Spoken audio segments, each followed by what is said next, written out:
로마 황제는 월계관 혹은 올리브관을 썼습니다. 고대 그리스의 올림픽 우승자에게 씌워주던 것으로 승리와 영예를 상징한 것입니다. 이런 전통이 유럽의 왕들의 화려한 보석관으로 이어진 듯 합니다.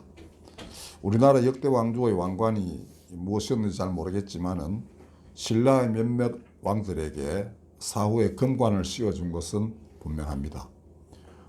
월계관을 쓴 저 로마 황제의 병사들은 유대인의 왕 예수께 홍포를 입히고 가시관을 씌우고 갈대를 그 오른손에 홀처럼 임금이 쥐고 있는 홀이에요. 그걸 쥐게 하고 무릎을 꿇고 희롱하여 이르기를 유대인의 왕이여 평안할지어다 이렇게 조롱했습니다. 침 뱉고 갈대를 빼앗아 머리를 쳤습니다. 그리고는 다시 홍포를 벗긴 뒤에 그의 옷을 입혀서 십자가에 못 박으려고 끌고 나갔다. 오늘의 본문입니다.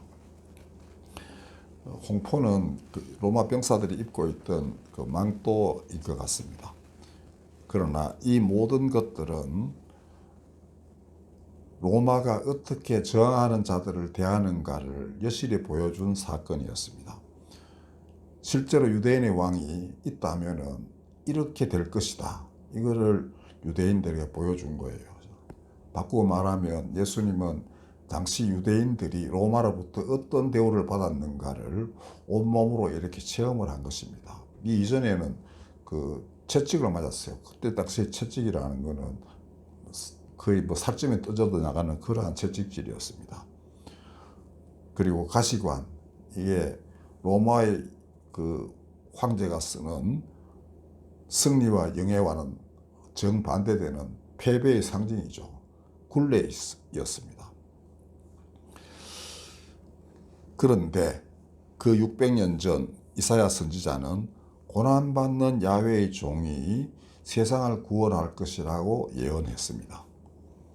그리고 이 예언은 바로 이 로마 병사들로부터 모욕을 받고 십자가에 달릴 수밖에 없었던 분에 의해서 실제로 성취되었습니다.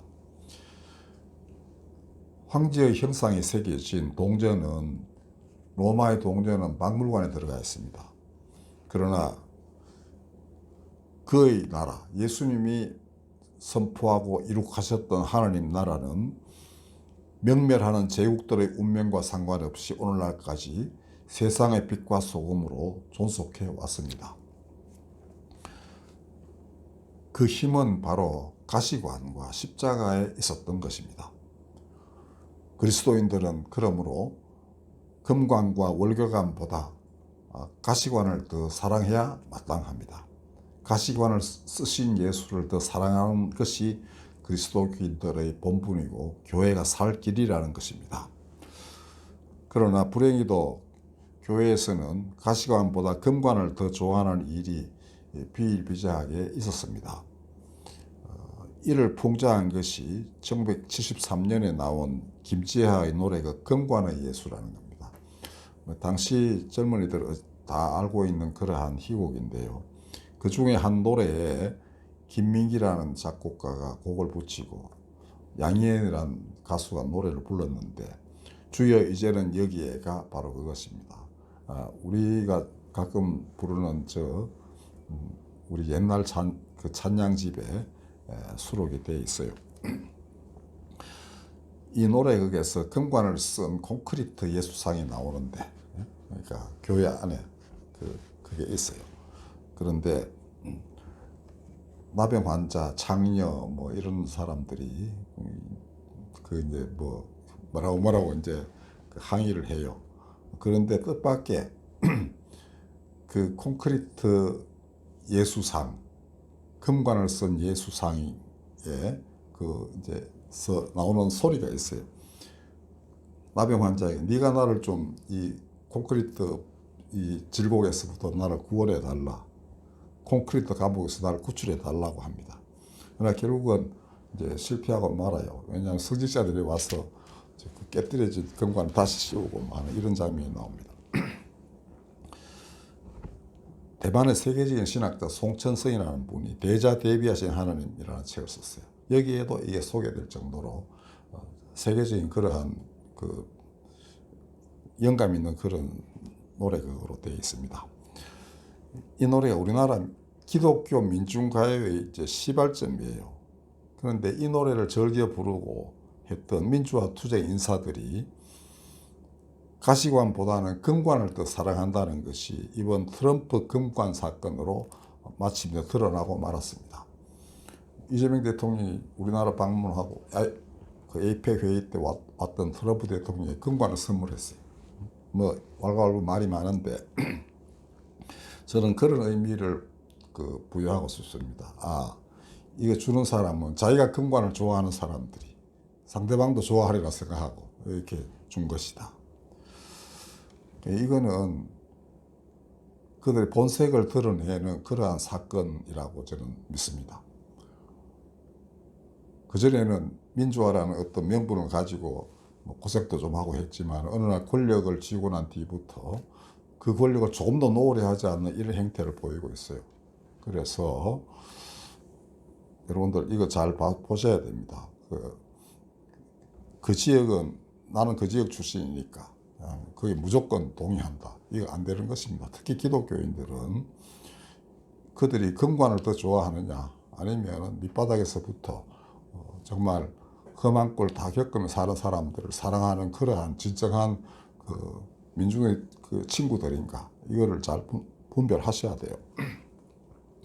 저는 운동권의 대부 중의 대부인 고 허병선 목사님이 어떻게 사셨는지를 잘 압니다. 이분 난지도일 때문에 자주 만나다가 아주 돌아가실 때까지 가깝게 지냈는데 물론 자주 만나지는 못했지만 그 교회도 가보기도 하고 그랬어요. 이분은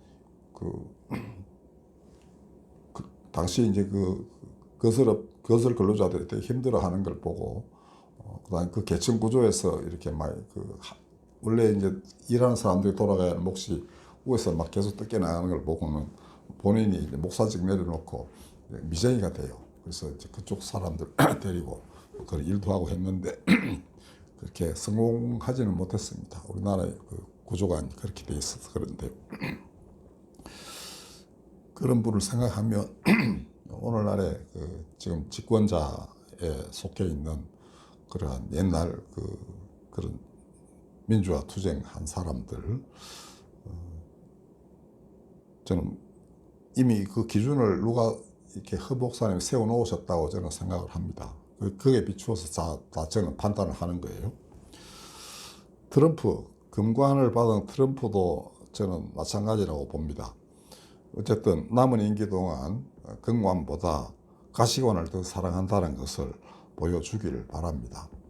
그래 되리라고 저는 믿습니다만은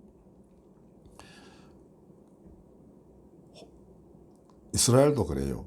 홀로코스트를 겪었습니다. 히틀러의 어떤 압제하에서 600만 명이 가스실에서 사라졌습니다. 이들은 2600년 전 선지자의 노래가 예수님 안에서 온전히 성취되었다는 것을 알아야만 합니다. 그러면은 이스라엘은 지금 땅에서 정말 평화를 누리면서 살 수 있으리라고 저는 믿어요. 금관의 예수에 나온 저 노래는 옛날에 제가 여기서 호응교회 목회할 때 극동방송에서 일하시던 목사님을 초빙했어요. 제가 신학생 시절부터 알던 분이었습니다. 바로 그분이 제가 난지도교회 세울 때 마침 마포 지방에 어떤 보직을 맡고 있는 목사님이었는데 나를 보더니 그러더니 이제 알게 됐어요. 그래가지고 이분이 적극적으로 도와가지고 난지도 제1교회가 탄생하게 된 장본인이신데 이분을 모셔서 한번 중국 선교 쪽 얘기를 해달라 했더니 영상부를 가지고 왔어요. 근데 중국 당시는 중국에서 문화대혁명 끝나고 아주 피폐한 모든 것들이 다 사라져버린 전통적으로 좋은 것들은 다 없어지고 교회는 물론 이제 박살이 난 거죠. 그리고 아직은 이제 이 민주화의 바람이 좀 불기 시작하기 전 그때쯤에 만든 영상이었는데 배경음악이 바로 이것이었습니다. 근데 우리나라 그 대외 선교를 위한 방송국의 궁극적 목적이 어디겠습니까? 결국 북한 선교에 있을 것입니다. 그러니까 북한 기독교인들 지하에서 숨어서 성경을 그 머릿속으로 기억난 성경을 다시 되뇌이는, 그리고 입으로만 입안에서만 찬송을 부를 수밖에 없는 그런 성도들을 위해서 방송을 계속 내보내고 있었는데, 그 배경음악이 바로 이것이었어요. 오늘날 중국 교회는 지금 다시금 문을 닫는 상황에 처해 있습니다. 그러니까 제가 97년 이때쯤에 중국 갔을 때는 그래도 삼자교회라고 좀 의용교회 같지만 옛날에 박해받았던 교인들이 다시 교회를 많이 세웠어요. 그래가지고 거기 보면은 옛날에 이제 고생했던 이런 분들이 새로 교회 맡아가지고, 물론 공사도 하고 어쨌든 타협은 해야 됐지만 뭐 그렇게 교회를 그런 대로 은혜롭게 잘 치료를 하고 있었는데, 중국 교인들이 교회가 이제 자유롭게 문을 열 수 있다는 말을 듣고 지도자들은 이거 누가 교인인지 이제 발본색을 하는 좋은 수단으로 삼아가지고 들어오는 쪽쪽 다 잡아들여서 족칠 것이다 하고 생각해서 아예 정부의 지시를 공고를 하지 않았답니다. 그럼에도 불구하고 어떻게 알았는지 부활절 첫날 새벽이라는데 처음 이제 문을 다시 열게 된 게 정말 인산인을 이룰 정도로 밀려들더랍니다. 그리고 교회 들어오면 바로 이제 막 문고리를 잡고 울기부터 하는데, 그 찬송이 아까 우리 불렀던 예수 사랑하시면 그 노래입니다. 중국 교회 가장 사랑하는 노래. 근데 다시금 중국 교회가 문을 닫으니 시진핑 때문에 이제 앞으로 운명이 어떻게 될지 모르겠습니다. 북한은 더 말할 것도 없습니다. 우리 김일영 성도의 아버님처럼 기독교인들이 분명히 있는 거예요. 그리고 해외 왔다 갔다 하면서 그리스도를 알고 성경을 알고 어떻게 보면 믿음이 생긴 이런 사람도 많이 있고요. 또 탈북한 어느 외교관의 말에 따르면은 평양에 의용교회 대외적으로 보이기 위한 교회를 세워가지고 그다음에 이제 외부에서 사람이 오면은 예배도 드리고 뭐 해요. 설교도 하고. 그런데 전부 이제 가짜 교인이죠. 그런데 자꾸 그러다 보니까 진짜 교인 된 사람들이 나타난답니다.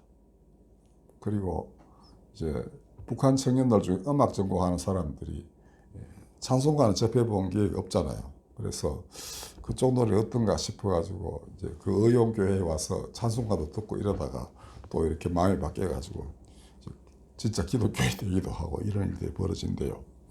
자, 그러니까 옛날 중국 교회도 모든 선교사들이 이제 중국 교회는 끝났다, 다시는 재기불능이다 이렇게 했답니다. 주거의 장막에 가려가지고 이제 아무것도 안 된다, 다 쫓겨났고 했는데 20여 년이 지난 뒤에 그 교회가 다시 살아났어요.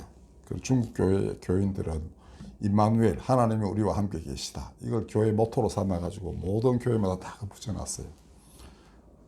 십자가를 지신 예수님의, 가시관을 지신 예수님의 힘이 이러하다는 것을 비로소 중국 교인들도 알고 중국에 관심을 가졌던 다른 외국의 선교기관들도 그때야 비로소 알게 됐던 것입니다. 근관은 예수가 아니라 십자가를 지신 가시관을 쓰신 예수께서 그들과 함께 계셨다. 고난 가운데서 그들은 이제 비로소 예수의 진정한 모습을 보게 됐고 그를 믿게 됐다는 것입니다.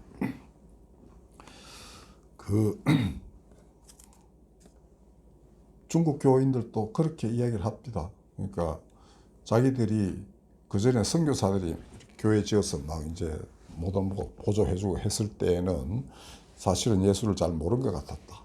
그리고 중국 민중들하고도 좀 떨어져 있었던 것 같다.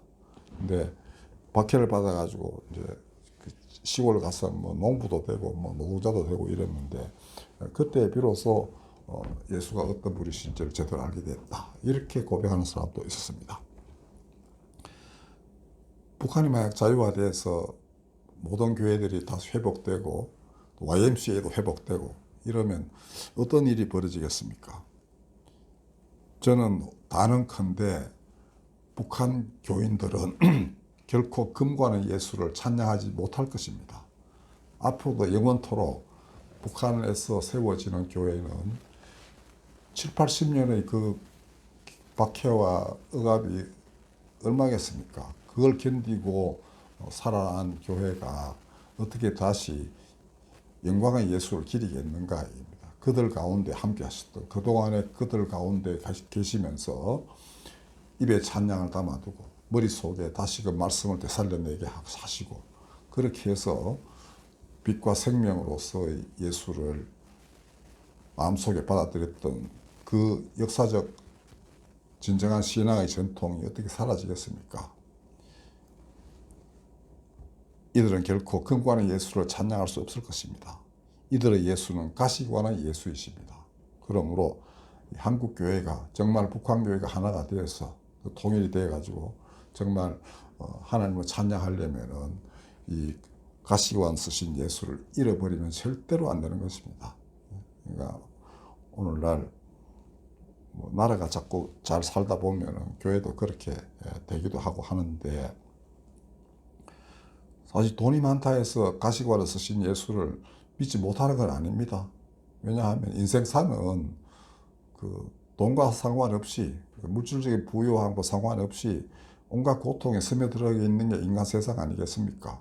그리고 그런 모든 고통스러운 삶들을 이해하고 보듬어 안고, 그리고 함께 그것이 정말로 다시금 하나님께로 나아가는, 왜 보면 정화의 길이라는 것도 그 깨닫게 되고 하는 그러한 그 교회가 되기를 바랍니다, 저는. 그리고 한국교회 많이 부유했다 하더라도 또 가난한 교회도 있을 수 있고, 이 세상에는 또 그 힘들어하는 사람들이 널려 있지 않습니까? 그들에 대한 공감, 그 다음에 더 큰 거는 그 물질적인 풍요 속에서 하나님 잃어가고 있는 것이 더 큰 비극 아니겠어요? 그거를 깨닫고 다시금 그 정말 자기가 스스로 지금 지옥에 끌려가고 있는 것도 모르는 사람들에게 진리의 힘이 무엇인지를 알게 하는 것, 이거는 또다시 가시관을 쓰신 예수와 닮아가는 그런 교회만이 할 수 있는 것입니다. 여러분들, 오늘날 여러 가지 예수님 재림 혹은 구세주의 등장 이런 얘기를 사람들이 많이 하는데, 그만큼 세상에 살기 팍팍하다는 얘기 아니겠습니까? 가진 자나 가지지 못한 자나 인생살이 참 별로 의미가 없네 하는 이런 생각을 하는 사람들이 많은데요. 진짜로 인간에게는 영생하고자 하는 마음이 있거든요. 누구에게나 다 있습니다. 그러니까 내가 한번 죽으면 끝이지 이런 사람조차도 사실은 이 다음 생에 사후 세계를 믿고 또 거기서는 뭔가 위로받기를 바라는 이런 마음이 있는 거예요. 그러려면 살아있을 때 잘해야 됩니다. 살아있을 때 정말 진리요 생명이신 분과의 만남을 통해서 자기가 누군지를 깨달아가는 것, 이게 대단히 중요하다는 것입니다. 그러나 금과는 예수에게서는 발견할 수 없습니다. 왜 이 복음서의 마지막이 십자가 사건에 대해서 이토록 상세하게 증언을 하겠습니까? 이때 그가 어떤 느낌을 갖고 어떻게 사람들을 대하고 어떤 기도를 바치셨는지를 한번 추측하고 상상하고 그와 하나가 되어보라, 이런 뜻입니다. 초대교회가 굉장히 박해에 시달릴 때의 복음서가 기록이 됐어요. 대체로 기원 70년 예루살렘이 완전히 로마에서 파괴된 그 전후를 해서 처음 복음서가 나왔고요. 그 다음에 계속 박해가 이어지던 시기에 완결이 돼 갔습니다. 그것은 곧 파멸적인 그런 상황 속에서도 희망이 어디 있는지를 찾아내라. 그러면 반드시 그가 찾아오신다. 이것을 가르쳐 주기 위함이었고, 그는 그때 그 모든 정말 불의를 행한 제국에 대항하여 그가 어떻게 구원의 길을 열어주셨는지를 그 사람들은 증언하고자 했던 것입니다. 폭력은 아니었습니다. 그러나 그 어떤 힘보다 더 큰 힘을 제자들은 가시관을 쓰신 예수에게서 발견했고 그 힘이 흘러들어왔고 능력이 흘러들어왔고 그것은 곧 사람을 살리는 생명의 샘물이었습니다. 오늘날의 교회가 필요로 한 것도 바로 이것입니다. 예수께서 진실로 다시 오신다는 것은 이런 모습으로 오셔야만 우리가 동일성을 확인할 수 있습니다. 금관의 예수로 오시면 옛날 그분인지 아닌지 아무도 몰라요. 그리고 그 예수님께서 원하시는 것도 아니고 정말 하늘에서 큰 영광과 능력으로 오신다는 것은 달리 해석해야 합니다. 그리고 누가복음에는 그가 먼저 많은 고난을 받고 이 세대로부터 버림받아야 할 것이다. 이런 예언도 기록이 되어 있습니다. 번개가 하늘에서 이편에서 저편까지 비치듯이 인자의 날도 그러하다. 그렇지만 그가 먼저 그렇게 고난을 받고 버림받아야 한다. 이렇게 이야기하셨어요. 말씀이 사람들로부터 배척을 받는다는 그런 뜻이겠습니다. 그는 말씀이 육신이 되신 분이거든요. 오늘날 다시금 예수께서 가르치신 모든 비유, 행하신 것, 그가 남기신 말씀, 위로의 말, 선포 이런 것들이 다시금 교회 안에서 되살아나야 합니다. 그러려면은 가시관을 쓰신 예수를 잊어서는 안 되죠. 그가 진정으로 구원자로서 이 땅에 다시금 현현하시는 것, 그의 재림인데 진정한 구원자는 동시에 심판자이시기도 합니다. 그를 보면 자기가 어떤 존재인지 확인하여 알게 되거든. 자, 그런 날 오기를 기대하고 그를 닮아가는 여러분들 되시기를 바랍니다. 기도하겠습니다. 거룩하신 하나님, 구원의 창시자를 고난으로 말미암아 온전케 하심이 합당하도다. 그 고백 저희가 다시금 되뇌이며 예수 다시 오시기를 간구하나이다. 이미 우리 가운데 계신 줄 믿사옵고 말씀이 비록 배척받고 있지만 그 누가 말씀의 힘과 거룩함을 훼손할 수 있으리이까. 말씀대로 다 이루시고 천지는 없어져도 내 말은 없어지지 아니하여 하시는 그 뜻, 그 말씀 그대로 다 이룩하여 주시옵소서. 예수님의 이름으로 기도하였습니다. 아멘. 261장 찬송하겠습니다.